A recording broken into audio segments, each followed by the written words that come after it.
They were licensing my weapons. They were the ones looking after my weapons. And they are the ones who are also charging me for being in possession of unlicensed weapons. I mean, it's ridiculous. The vision, I saw him speaking in an interview, exposing the malpractices.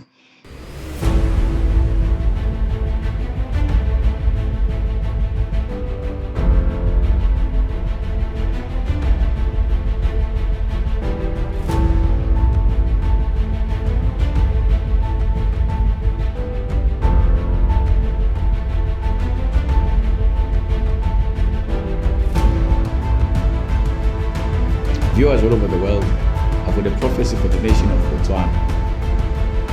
In the last few days, as I was praying, the Spirit of God led me to pray for the nation of Botswana. And as I was praying for the nation of Botswana, the Spirit of God gave me a vision and also a message in line with the nation of Botswana. In this vision, I saw the former president of Botswana, Mr. Ian Khama. I saw him in an interview. He was being interviewed on live national television, and I saw him exposing and giving out secrets of the maladministration happening in the nation of Botswana and its government. I saw him exposing some of the secrets that are happening within the government, and the malpractices that are happening within the government. And now, as I continued watching this vision or seeing this vision from the Spirit of God, I saw that at the end of it, I saw again people gathering who are connected with the government. I'm seeing people sitting down on a meeting, and I'm seeing him being an agenda. And the Spirit of God said, I must forewarn him that as much as he is going to go ahead with what I have just said, the vision, I saw him speaking in an interview, exposing the malpractices. As confirmation indicating fulfillment of the man of God's word of prophecy, we have here an exclusive interview of Botswana's former president, Mr. Ian Khama, on a live broadcast. Let us hear his words. Well, of course, it was extremely emotional.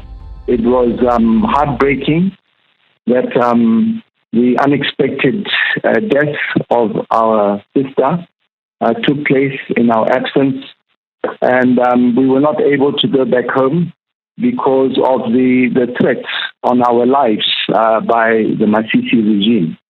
In fact, I would just like to point out to you that the only reason I am alive today is because I came to South Africa. And of course, when you say we, I mean, that isn't just the royal we, you're referring to you and your brothers who are unable to go to the funeral.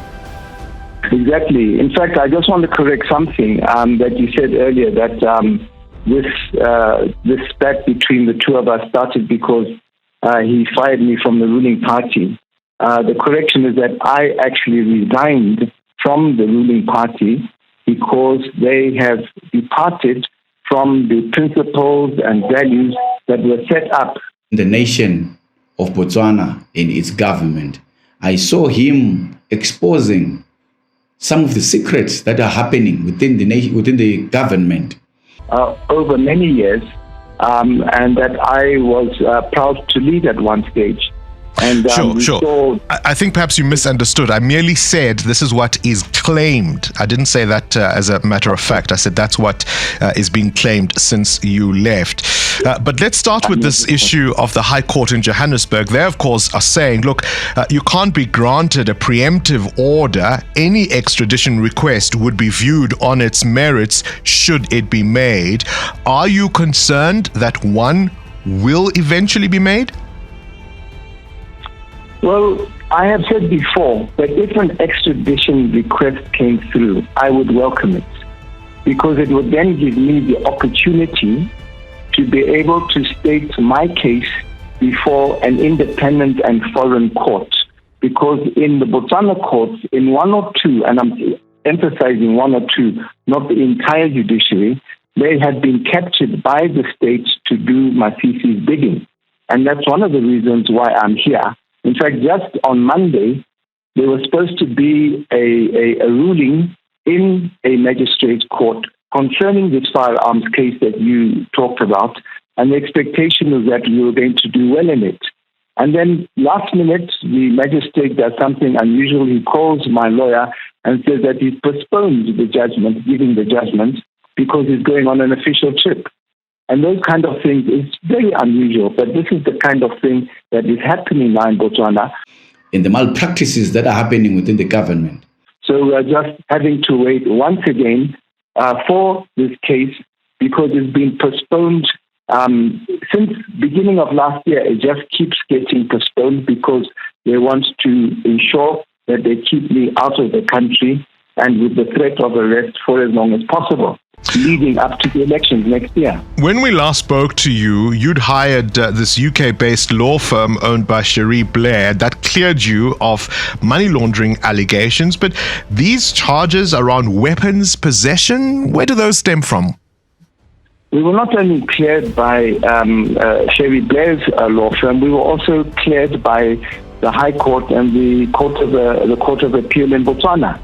So that case is dead, but it was one which was fabricated, just like these charges, because after that case fell flat on its back, they then dreamt up this latest one of the charges of being in possession of unlicensed firearms. But those unlicensed firearms that they claim I have got licenses for. And the people who were looking after those weapons, because back in Botswana as a former president, I have protection by the state through the intelligence service. They were the ones who were licensing my weapons.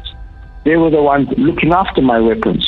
And they are the ones who are also charging me for being in possession of unlicensed weapons. I mean, it's ridiculous. The version I saw him speaking in an interview, exposing the malpractices. You've also talked about attempts and threats on your life. Exactly. You know, the United Nations Special Rapporteur even wrote to the government about that aspect to ask them to explain and to do an investigation, which they declined to do. And that, in my opinion, vindicates me because it shows they are guilty. I have called on anybody in the international community for the government to accept an independent investigation into what I'm claiming, and it has not been accepted. People gathering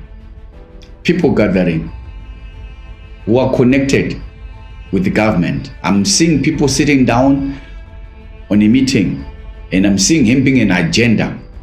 This is quite remarkable. This is evidence of the fulfillment of prophecy. The prophet of God gave this prophecy on the 4th of May 2023. This news was published on the 31st of May 2023, which is nearly less than a month later, and the prophecy has come to pass.